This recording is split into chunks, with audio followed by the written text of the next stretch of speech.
So ఫైనల్‌గా cyclone అయితే తీరం దాటేసింది. సో ప్రస్తుతానికి వెదర్ అయితే సెటిల్ అయింది. వర్షం అయితే ఏం పడట్లేదు. మార్నింగ్ కొద్దిగా పడింది. ఈవినింగ్ అయితే పడట్లేదు. బట్ గాలులైతే లైట్‌గా వీస్తున్నాయి. కొంచెం చలేస్తుంది. But apart from that mostly weather అయితే సెటిల్ అయింది. మేబీ నైట్‌కి ఇంకొంచెం వర్షం పడొచ్చులెండి. సో అయితే ఇప్పుడే ఒక యూట్యూబ్ ఛానల్ వాళ్ళ న్యూస్ చూస్తున్నాను. ఆయనైతే మన టీవీ ఛానల్స్, న్యూస్ పేపర్స్ హడావిడి చేసినంత ఇంటెన్సిటీ అయితే ఏం లేదు సైక్లోన్‌ది.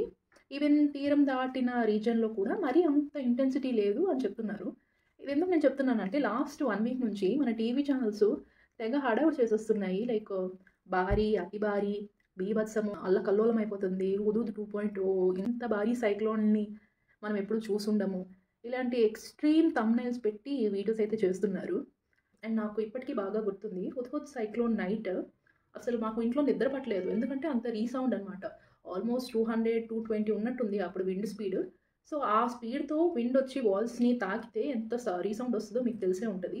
అండ్ ఊర్లో మనం అటకల పైన వస్తువులు పెడుతుంటాం కదా! కొన్ని వస్తువులైతే పడిపోయాయి మా ఇంట్లో. అంత ఇంటెన్స్‌గా ఉండింది. అండ్ కొంతమంది ఇంటి గ్లాసెస్ పగిలిపోవడం ఇవన్నీ ఇన్సిడెంట్స్ జరిగాయి. ఇంటెన్స్‌గా ఉండిందనమాట ఆ సైక్లోన్. ఇప్పటికీ అది చాలా మందికి గుర్తుండుంటది.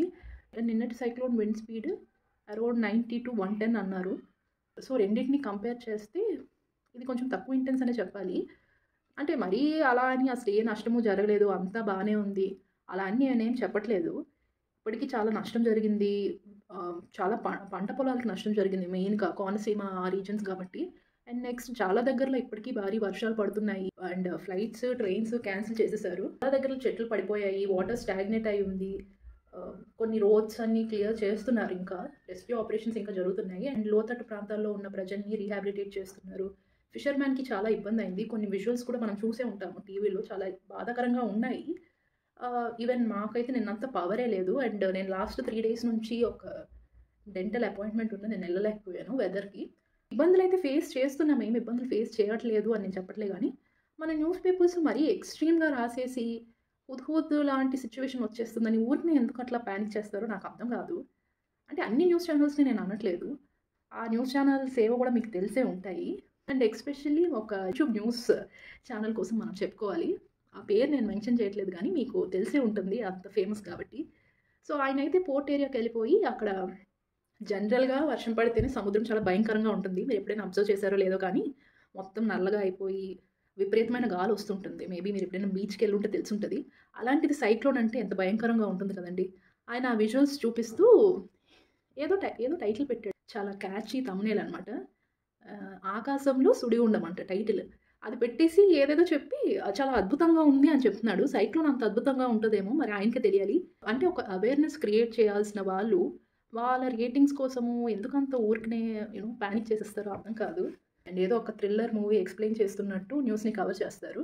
అన్ని ఛానెల్స్ కాదు. కొన్ని గొప్ప ఛానెల్స్. ఆ ఛానెల్స్ మీకు తెలిసే ఉంటది. ఇప్పటికీ ఏమి మొత్తం సిట్యుయేషన్ అంతా బావుందిలే అని చెప్పట్లేదు. చాలా దగ్గరలో ఇంకా వర్షాలు పడుతూనే ఉన్నాయి.